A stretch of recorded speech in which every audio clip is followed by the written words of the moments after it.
journalistes. On nous a parlé de dictature pendant des années, pendant des mois de manière plus ouverte contre Laurent Gbagbo. Moi j'étais un peu surprise, je me demandais qu'est-ce qu'ils appelaient dictature, quelle était la définition de la dictature. Et bien aujourd'hui ils sont en train de nous la définir, la dictature. Un état des lieux désastreux, catastrophique à tous les niveaux. Au niveau des droits de l'homme, au niveau économique, au niveau de la gouvernance. La Côte d'Ivoire a fait 50 ans en arrière. Toutes les informations qui nous parviennent et que nous vérifions également par la présence de certains d'entre nous sur le terrain tendent à montrer qu'il y a eu une véritable erreur de casting pour ceux qui ont pensé que M. Ouattara était majoritaire en Côte d'Ivoire et qu'il était le choix des Ivoiriens. Aujourd'hui, il s'avère que celui-ci n'est pas en phase avec le peuple ivoirien et est incapable de faire redémarrer l'État.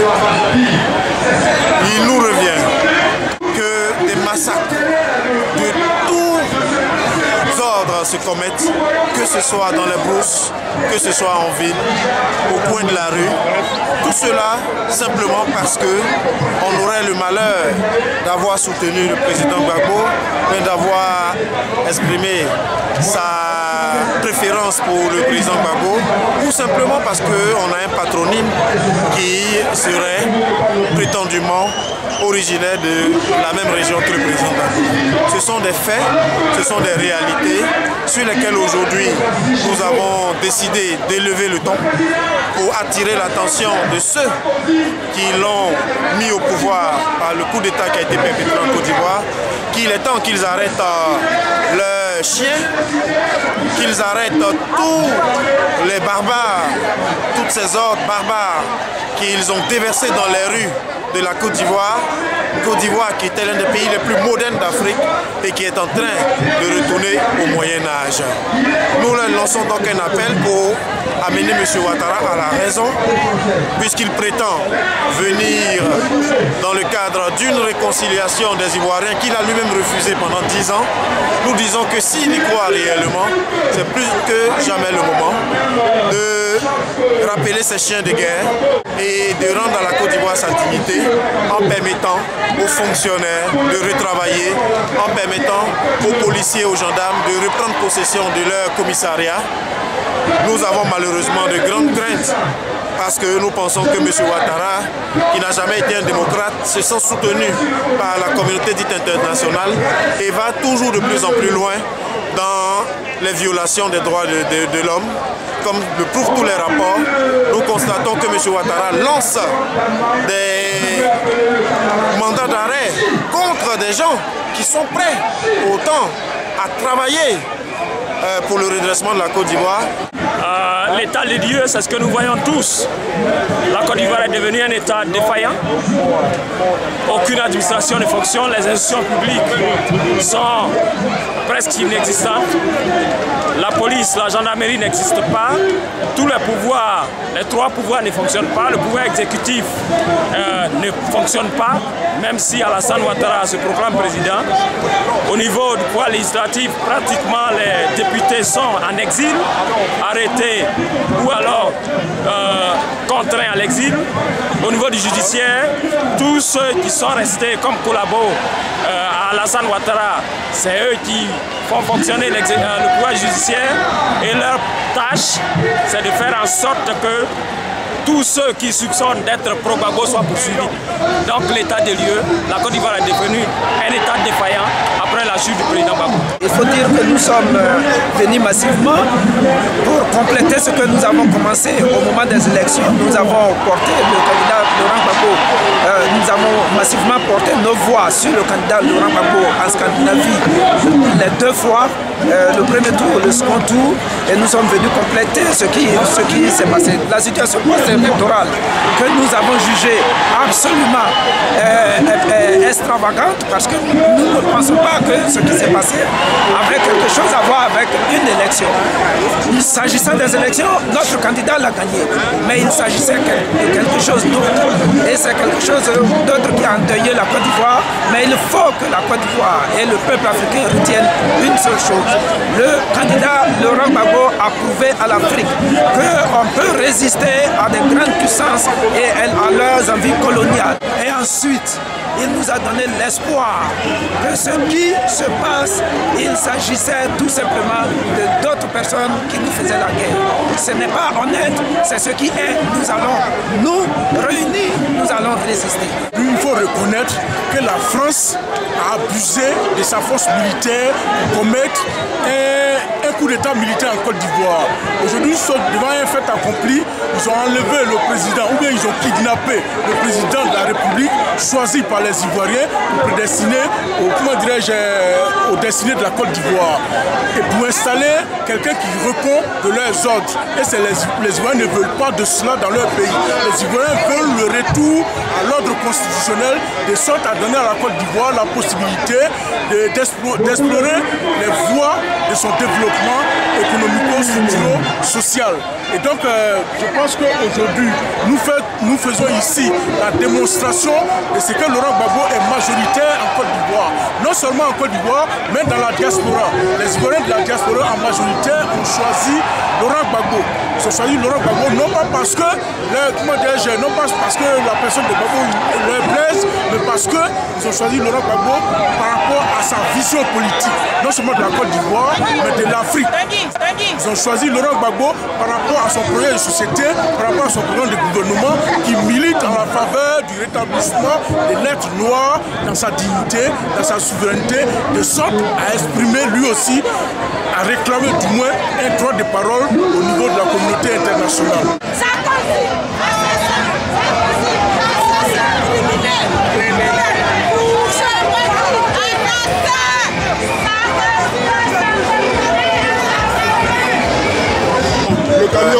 Nous avons été témoins de ce que la France veut maintenir, pas seulement pour la Côte d'Ivoire, mais pour tous les ex-colonies françaises qui aujourd'hui étaient des présumés pays indépendants. Le constat est clair aujourd'hui, ces pays-là ne le sont pas. Et quand tu vois aujourd'hui ce qui arrive à Laurent Gbagbo et à la Côte d'Ivoire, mais on arrive à l'évidence que le combat doit être fait.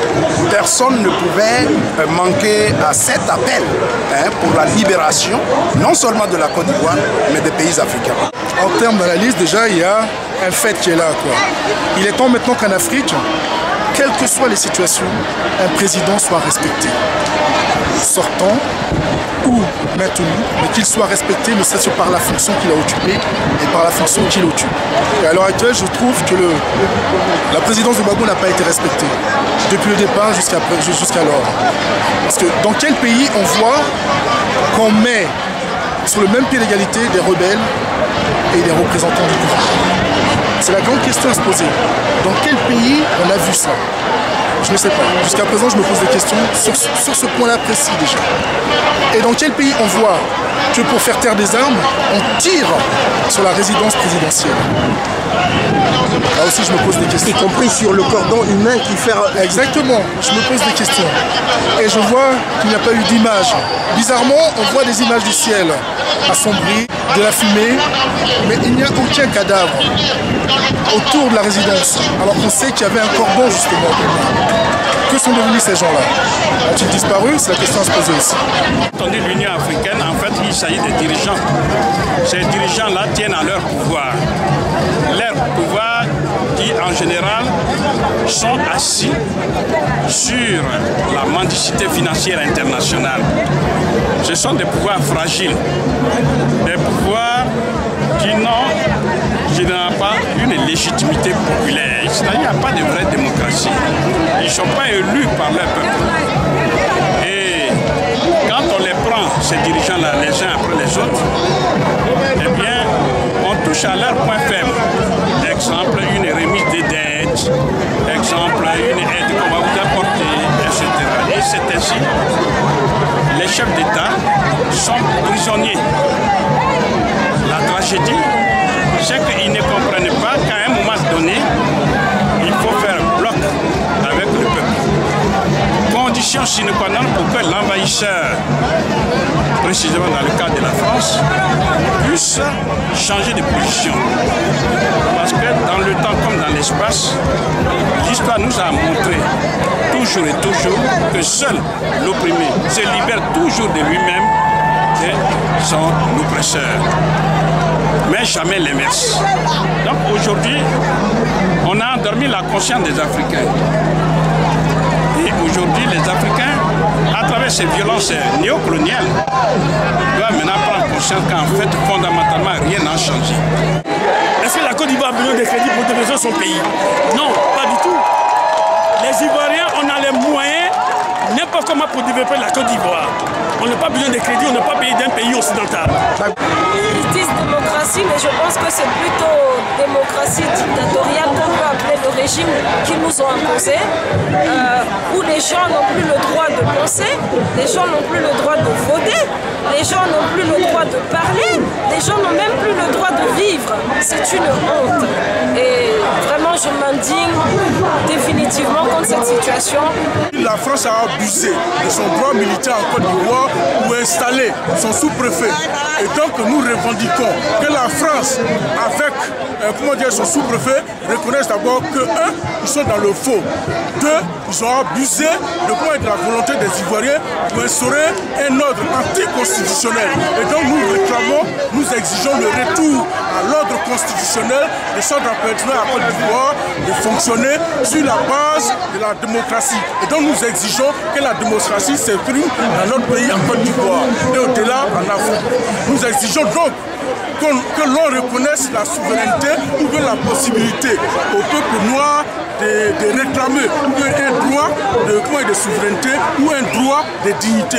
Parce que nous sommes des hommes, parce que nous vivons dans une société. Moi, aujourd'hui, je suis dans la quarantaine, je n'ai pas vécu l'esclavage. Mais pourquoi un Français de ma génération va me considérer comme quelqu'un qui a été toujours colonisé? Il faut que cela cesse.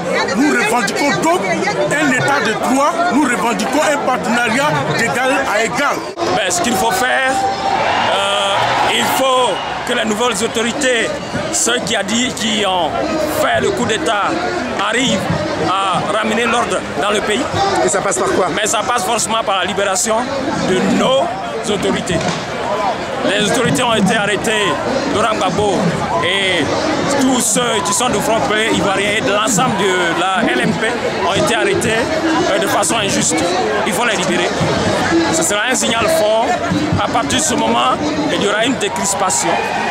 Et enfin, les gens rentreront dans une sorte de réconciliation qui pourront ouvrir de nouvelles perspectives pour la Côte d'Ivoire.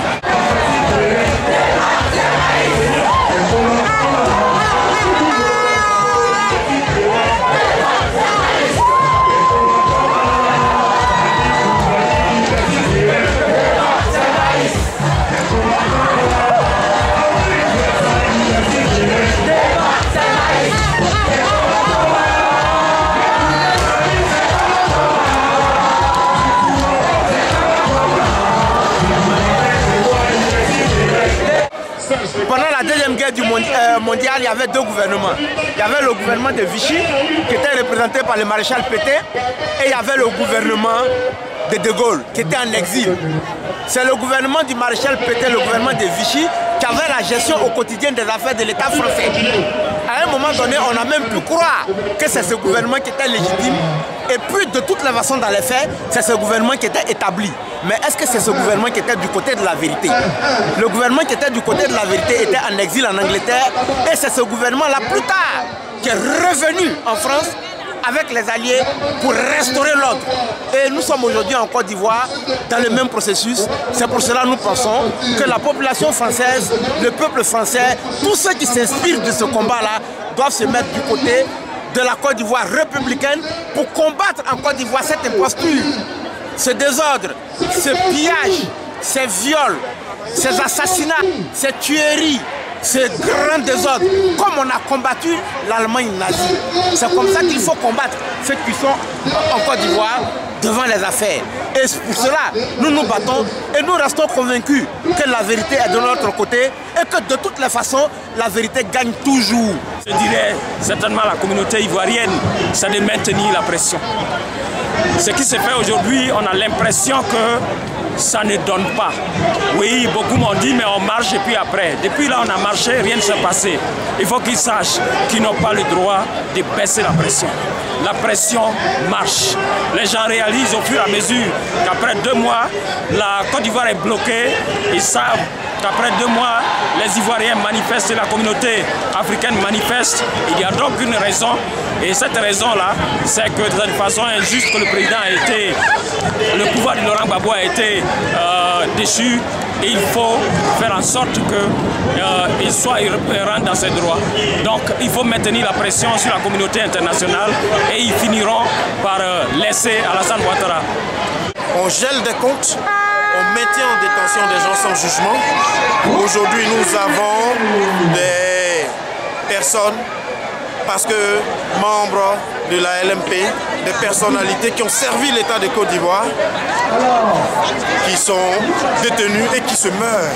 Et ça aussi, c'est un appel que nous devons lancer pour que tous ceux qui peuvent intervenir interviennent avant que la situation n'atteigne un point de non-retour, parce que justement, le peuple ivoirien n'a pas l'intention de se faire traiter de cette façon pendant longtemps. C'est aussi le sens du rassemblement de ce jour à Paris, qui est un rassemblement européen qui rassemble non seulement les leaders de la résistance ivoirienne et africaine dans tous les pays européens, mais également nos amis des différents pays africains, pour montrer que, plus que jamais, l'unité est en train de se faire pour que la riposte démocratique soit menée contre M. Ouattara. Et nous espérons que ce dernier ne va pas nous obliger à utiliser d'autres moyens. Pour le moment, les Ivoiriens sont calmes, mais il faut que ça cesse. Voilà le message que nous avions à donner. Et en tant qu'Ivoirienne, je me sens blessée, profondément blessée par l'attitude de la France, que jusqu'à aujourd'hui, qui était pour tous les Ivoiriens la référence. Nos institutions sont calquées sur les institutions françaises. Nos lois sont calquées sur les lois françaises. Et même nos attitudes sont calquées sur les attitudes françaises. Et le jour où j'ai allumé ma télé et que j'ai vu des avions français bombarder mon pays, j'ai été traumatisée et choquée. Et c'est contre ça que je m'indigne, contre cette violence injustifiée de la France envers la population ivoirienne. Pendant des mois, ils nous ont parlé de les pro-Gbagbo ils ont toujours utilisé le conditionnel, auraient assassiné. Et eux, ils ont assassiné des milliers de jeunes devant la présidence, sur la place de la République en Côte d'Ivoire, et on n'en a jamais entendu parler. Et ils se disent pays des droits de l'homme. Et moi, je dis pays des droits de mes fesses. Excusez-moi pour l'expression, mais il y en a ras le cul. Nous voulons Gbagbo qui revient au pouvoir. Et la libération des Gbagbo et tous les prisonniers de la Côte d'Ivoire pour que la Côte d'Ivoire se trouve dans les bonnes conditions. Sans Gbagbo, on ne sera jamais dans les bonnes conditions. C'est ça qui est le problème actuellement. Depuis les mouvements indépendantistes qui ont commencé en 1946, en 1960, donc 14 ans après, il y a eu un semblant d'indépendance. Mais aujourd'hui, le constat est que ce sont des indépendances futiles, c'est pas réel, c'est pas concret. Donc le combat doit continuer jusqu'à la libération totale. Il va falloir que nous demeurions mobilisés pour la dignité africaine. Symboliquement, le fait qu'il soit incarcéré à Korogo, symboliquement, je crois que Ouattara là donne des signes qu'effectivement il installe un pouvoir qui est très ethnicisé, alors qu'il se fait le chantre de la lutte contre l'ethnicisation justement du champ politique. Donc je ne comprends pas. Symboliquement, je me pose des questions. Il y a des choses qui sont là, qui demandent qu'effectivement, qu'on soit d'accord ou pas d'accord, les faits sont là, quoi. À un moment donné, il faut justement libérer Gbagbo pour aller vers quelque chose de construit et véritablement ouvert sur le plan de la démocratie. Je vous remercie. Merci.